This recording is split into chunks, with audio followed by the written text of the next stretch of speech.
अस्सलाम वालेकुम रहमतुल्लाहि व बरकातुहू। तो कल संडे गुज़रने के बाद मैंने अपना दिन अपना जो रूटीन वग़ैरह थी उससे मैंने कंप्लीटली वापस अपनी एक उस पे ले आया हूँ और अब बिल्कुल एक एक सेटल हो गई है। मैंने अपने पास लिख भी ली है डायरी में। तो आज मैंने वही फ़ॉलो की। लेकिन असल में आज मसला थोड़ा ये हुआ कि मेरा एक अर्जेंट काम निकल आया था शहर, तो मैंने वहाँ जाना पड़ गया, इसलिए मैं जो एक चीज़ थी बीच में स्किप हो गई मुझसे, वो मैं बता दूँगा। तो स्टार्ट करते हैं जनरल से। woke up for Fajr at 5:15 to 5:30. Time पीछे जाता जा रहा है तो इसलिए अब जल्दी उठना पड़ता है। Then I listened to the tafsir from 5:45 to 6 a.m. Then I memorized the Quran from 6 to 6:30 a.m. Then I took a shower and breakfast from 6:30 to 7 a.m. Went to the institute from 7 a.m. to 2 p.m. Then I came back and took lunch and I did wudu and prayed Zohar. Then I went to the city for an important task. वो इस तरह था कि कहते हैं मुझे कुछ पैसे जमा करवाने थे अपने उनके पास, कमेटी के जो पैसे होते हैं, तो वो जमा करवाने थे। उसके लिए मैं गया था और साथ में फिर मैंने सोचा एक दोस्त से ही मिल लूँ, क्योंकि उससे भी मेरी बहुत वक़्त से मुलाकात नहीं थी। असल में हम लोग जो है ना, जो मेरा दोस्त है, हम लोग इस तरह इतने क्लोज़ हैं क्योंकि तकरीबन वो मेरा पिछले ये कह सकते हैं 6-7 साल से से मेरा दोस्त है। और हम लोग लाइक लिटरली हम लोगों ने अपना चाइल्डहुड साथ गुज़ारा है। और वो ऐसा लड़का था ना कि मतलब उसने मुझे ना थोड़ा बाहर निकलने में सोशलाइज़ेशन में मदद की थी। क्योंकि मैं ऐसा लड़का था कि जिसको घर से बाहर निकलने की इजाज़त नहीं थी। और मतलब मैं ना बाहर किसी के साथ कहते हैं खेलने वगैरह जा सकता था, ना कुछ कर सकता था। तो इस वज़ह से मुझे नहीं थी आदत बाहर निकलने की और कहते हैं इधर-उधर जाने की। अब ये जो था इसने क्या किया, इसने मुझे इधर-उधर लेकर गया। और ये मुझे इसका तरीका ये होता था कि ये मुझे अक्सर कहता था कि आओ यहाँ तक जाते हैं, बस ये करीब जगह है, इधर तक जाते हैं ना। तो ये मुझे इधर-इधर करते-करते मुझे कहाँ-कहाँ तक ले जाता था, मुझे पता भी नहीं लगता था। मुझे अपने इलाके के नाम नहीं पता होते थे। तो इसकी वज़ह से मुझे फ़ायदा ये हुआ कि मैंने बहुत कुछ एक्सप्लोर किया। मुझे मेरे अंदर से जो बाहर जाने का जो डर था वो निकला। और अब मुझे इस्लामाबाद भी भेज दो तो फिर मैं वहाँ तक भी जा सकता हूँ। इस्लामाबाद तो बहुत करीब है, आप मुझे पाकिस्तान के दूसरे सिरे में भेज दो तो मैं वहाँ भी जा सकता हूँ। तो ये उसकी वज़ह से, क्योंकि उसने मेरा डर ख़त्म किया, क्योंकि मुझे सारा असल में हमारे हमारी सोसाइटी को छोड़ो, मतलब ज़्यादातर नहीं, मतलब हमारी जो आजकल के पेरेंट्स हैं ना, वो आपको ना सोशलाइज़ेशन सिखाते हैं, ना आपको कम्युनिकेशन सिखाते हैं, ना आपको मतलब उनका आजकल पेरेंटिंग नाम की तो कोई चीज़ है ही नहीं, मतलब मोस्ट केसेज़ में। और आपको कोई कहते हैं ये जो सोशल लाइफ़ की जो चीज़ें होती है ना, वो कोई नहीं सिखाता। आपको बस एक जगह आपको बाउंड करके रखते हैं कि बस ये भई ये आपकी हुदूद है, इससे आपने बाहर नहीं जाना।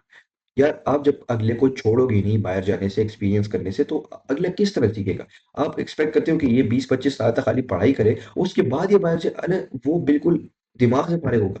उसको खाली अ, अपनी फ़ील्ड की एबीसी आती होगी, उसको और बिल्कुल भी कुछ नहीं आता होगा। आप उसको बाहर छोड़ो भई, आप उसको एक्सपीरियंस करने दो, आप उसको सोचने दो, आप उसको लोगों के साथ कम्युनिकेट करने दो, आप उसको सोशलाइज़ करवाने दो, तो फिर ही जाके वो कुछ करेगा, उसे पता लगेगा। ज़रा मार्केट वगैरह घूमने दो। आप उसको कह दो कि तुम किसी चीज़ पे नहीं समझते।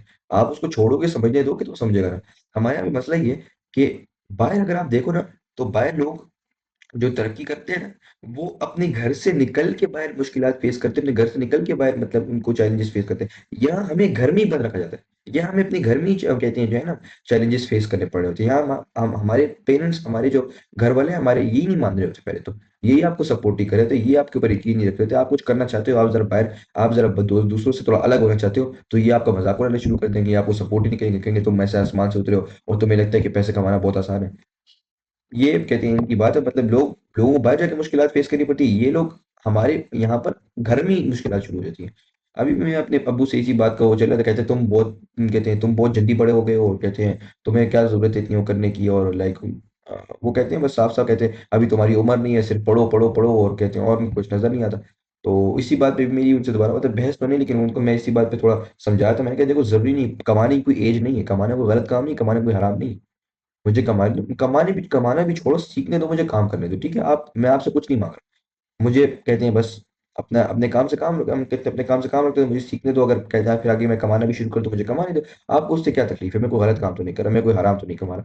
तुमने कहा अभी तुम्हें क्या ज़रूरत है, ये वो, मैंने कहा बस, तो मैं बस चुप हो गया। मैंने कहा ठीक है यार, बस आप नहीं समझते तो मैं क्या करूँ? तो हमारे यहाँ पे ना पहले हमें घर में ही बहुत मुश्किलात वगैरह फेस करनी पड़ जाती हैं। बाहर निकलने को तो छोड़ो, बाहर निकल के तो अब फिर आगे क्या-क्या होगा वो तो अलग ही कहते हैं किस्से कहानी है। कहने का मकसद ये है कि जब आप इतना खुद को बहुत बाउंड्रीज में रखते हैं ना, जब आप बहुत बाउंड्रीज में रखते हैं, फिर आप वो काम करने से डरते हो। फिर अगर तो ये वो मेरा दोस्त था जिसने मुझे मेरे अंदर से वो डर खत्म किया था कि मैं बाहर निकला और मुझे बाहर कहते हैं आगे इधर उधर जाने का पता लगा, मुझे अपने इलाकों का पता लगा। मुझसे मैं अपने इलाके में रहता था, मुझे ये नहीं पता था कि सामने मेरे साथ कौन सी जगह है। मुझे ये पता था मैं कौन से इलाके में रह रहा हूँ। और जब मुझसे कोई पूछता था कि ये कौन जगह है, मैं कसम कहता मुझे नहीं पता है। फिर वो कहता था कि इस जगह का रास्ता जगह, हालांकि बहुत करीब करीब जगह थी उसके, फिर भी मुझे नहीं पता था कि मैं कभी गया ही नहीं, मुझे कभी किसी ने बताया ही नहीं। तो हमें जो बहुत बाउंड्रीज में रखने की, देखो पेरेंट्स का जो मकसद है ना, वो उनका मकसद तरबियत करना है। आप अगले को फिर खींच के नहीं वो कर सकते, आपका काम है उनको खाली बता देना। अब कहते हैं कुरान में वाकया आता है ना, वो जो हज़रत मूसा अलैहिस्सलाम का, कि वो जो एक बुजुर्ग आदमी की दो बेटियों के साथ वो जब वो मामला पेश आया कि वो गए और उनने उनकी बेटियों को, जो दो लड़कियां थी, उनको उनके जो मवेशी थे उनको पानी वगैरह पिलाया था, और फिर उसके बाद वो चली गई। तो जब वो घर गई तो उनके वालिद ने उनसे पूछा, आज तुम इतनी जल्दी कैसे आ गई? उन्होंने कहा कि अच्छा अच्छा खासा टाइम लगता है, तुम तो इतनी जल्दी आ जा गई हो। तो उन्होंने जब उनको बताया कि कहते हैं किस तरह शख्स ने हमारी मदद की है, इस तरह हुआ है, तो उनने उनसे ये नहीं, वो उस पर नाराज नहीं हुए, उन्होंने उनसे ये नहीं कहा कि क्या क्या उन्हें तुमसे ये तो नहीं कहा, और मतलब उसने कोई गलत लहजे से बात तो नहीं की, और इस तरह उस तरह फजूल तो उन्होंने कहा कि नहीं ऐसी कोई बात नहीं है। तो उनने उनकी बात पर यकीन कर लिया। अब मतलब उन जो बुजुर्ग आदमी थे, तो वो कहते हैं कि उनने उन पर इस बात पे इसलिए यकीन किया क्योंकि देखो, जब आप इस मतलब ये वाकया, इसको पता नहीं मैं थोड़ा सा अच्छे से एक्सप्लेन कर पाया हूँ कि नहीं, लेकिन इसमें जो कहने का मकसद ये है ना, वो ये है कि इसमें एक सबक है। वो सबक ये है कि देखो, जब आपने अपने बच्चों को घर से बाहर जाने की इजाज़त दे दी ना, तो आप उन पर फिर ट्रस्ट करना आप पर लाज़िम बनता है। क्योंकि फिर आपको, फिर वरना आप में ख़ामी है। अगर आपने कह दिया ना कि अब तुम बाहर जा सकते हो, या फिर तुम उनके को बाहर छोड़ रहे हो, तो मतलब इसका मतलब ये है कि आपने अपनी तरफ से अपना जो तरबियत वग़ैरह करवाई थी, आपने वो कर दी, और आपको फिर यकीन होना चाहिए कि कोई गलत काम नहीं करेगा।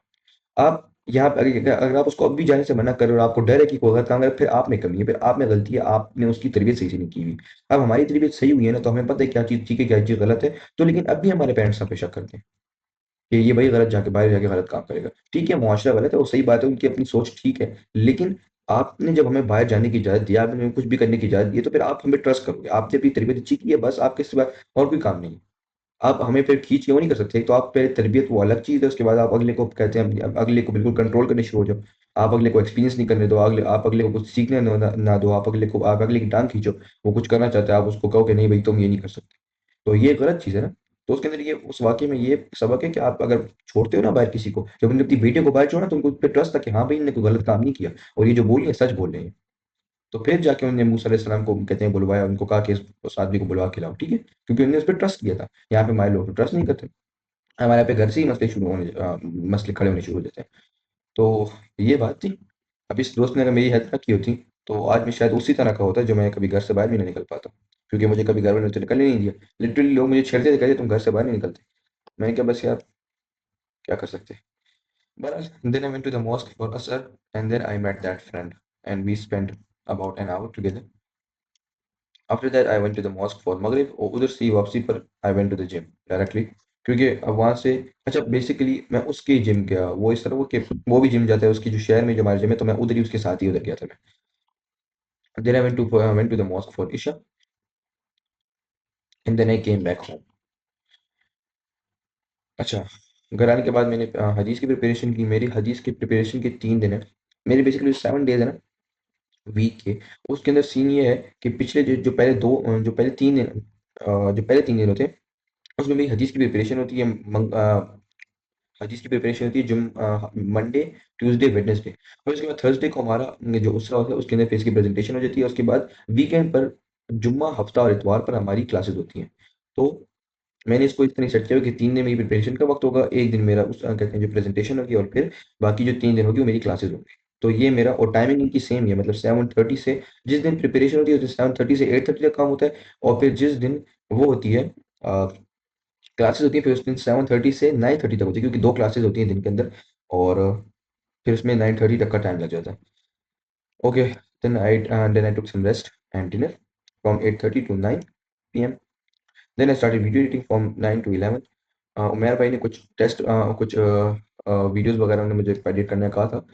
टेस्ट वीडियोस भी कह सकते हैं उनको, या फिर उन्होंने मुझे कुछ काम दिया था कि अब ये का मतलब उनका जो जर्नलिंग वगैरह है, जो करते हैं, तो उसके हम लोग कहते हैं शॉर्ट क्लिप्स वगैरह वो करने का काम कर रहा हूँ मैं। उसमें से शॉर्ट क्लिप्स वगैरह निकाल निकाल के जितने भी अच्छे अच्छे जो पार्ट्स हैं, मतलब जो उससे फ़ायदा ये होगा कि उनने मुझे भी कहा कि उससे तुम्हें फ़ायदा होगा कि तुम्हें जो ह्यूमन साइकोलॉजी वगैरह की समझ आएगी कि लोग, और जब उस पर उन वीडियोस पर व्यूज़ आएंगे ज़्यादा तो तुम्हें पता लगेगा कि किस वीडियोस पर कितने व्यूज़ आते हैं और क्या चीज़ काम करती है।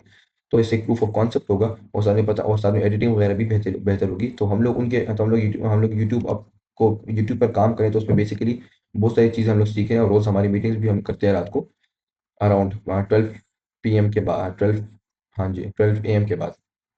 तो हम लोग उस पे हम लोग बहुत सारी चीज़ सीखते हैं, बहुत डिस्कशन वगैरह करते हैं। तो हर किसी का अपना अपना काम होता है, तो बेसिकली मेरे इसमें उनके जर्नल से शॉर्ट वीडियोस के क्लिप्स निकालने हैं। तो फिलहाल मैं उनके लिए तो फिलहाल मैं ये काम करूँ तो इसमें मैं ज़्यादा मतलब अभी नए ये तो कम टाइम है, ज़्यादातर मैं कहते हैं मेरे पास 4 घंटे तो होते ही हैं। तो मैं अभी भी कहते कर रहा हूँ, अभी ये जर्नल करने के बाद मैं करूँगा।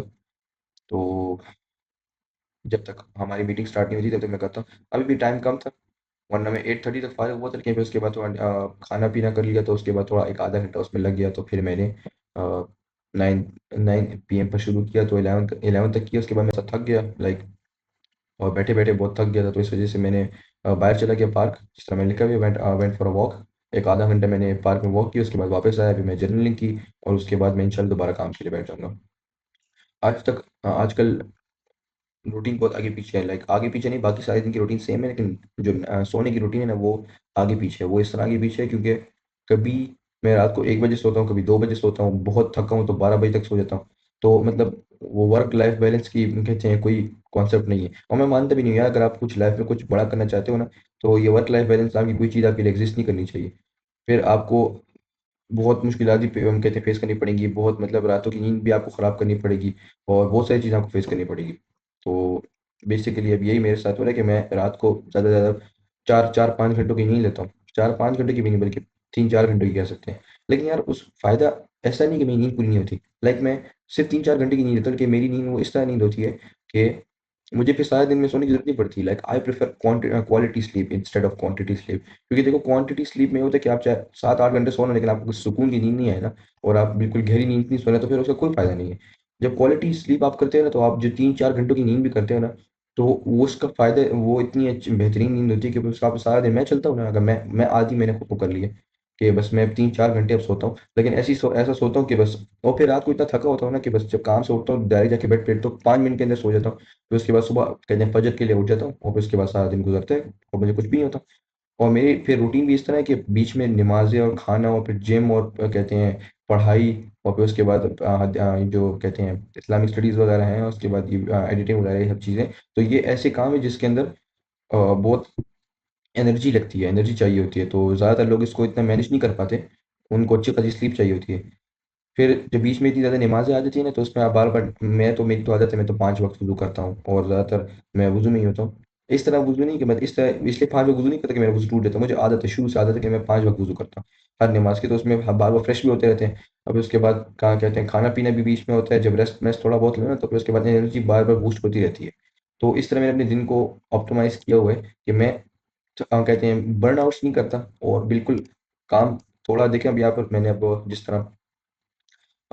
तरह मैंने नमाज़ पढ़ी, उसके बाद यहाँ पे बेसिकली मेरी स्टडी का टाइम है, ये यहाँ मैंने स्टडी की, फिर असर थोड़ा-सा ब्रेक हो गया, फिर दोबारा स्टडी के लिए बैठ जाता हूँ क्योंकि यहाँ पे स्टडी का टाइम है।